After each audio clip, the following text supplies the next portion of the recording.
এক লাল কার্ডে এলোমেলো হয়ে গেল বার্সেলোনা। পাও সুবার্সির লাল কার্ডে ১০ জনের দলে পরিণত হওয়া বার্সেলোনাকে হারিয়ে সেমিফাইনালে এক পা দিয়ে রাখল অ্যাটলেটিকো মাদ্রিদ। একই দিন পিএসজির মাঠ পার্ক দিস প্রিন্সেসে লিভারপুলের হার।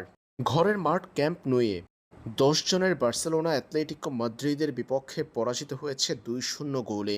প্রতিপক্ষ বার্সেলোনার মাঠে অ্যাটলেটিকোর চমৎকার জয়ে গোলের দেখা পেয়েছেন আর্জেন্টাইন তারকা জুলিয়ান আলভারেস।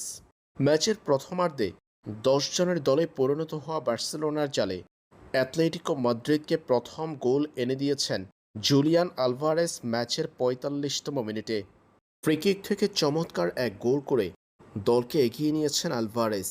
এরপর দ্বিতীয়ার্ধে ম্যাচের ৭০তম মিনিটে সরলৌতের গোলে অ্যাটলেটিকোর স্কোরলাইন হয় ২-০।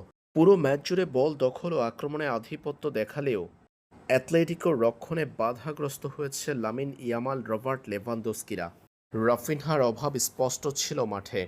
এদিকে বার্সার ২-০ গোলে হারের দিন সমান ২-০ ব্যবধানে জয় পেয়েছে পিএসজি। ইংলিশ জায়ান্ট লিভারপুলের বিপক্ষে ঘরের মাঠ পার্ক দিস প্রিন্সেসে পিএসজি জয় পেয়েছে ডিজিয়ার ডুয়ে ও কাভার্তেসকেলিয়ার গোলে। ম্যাচের ১১তম মিনিটে ফরাসি ফরোয়ার্ড ডিজিয়ার ডুয়ের গোলে এগিয়ে থেকে প্রথমার্ধের খেলা শেষ করা পিএসজি দ্বিতীয়ার্ধে কাভার্তেসকেলিয়ার ৬৫তম মিনিটের গোলে ২-০ ব্যবধানের জয় নিয়ে মাঠ ছাড়ে।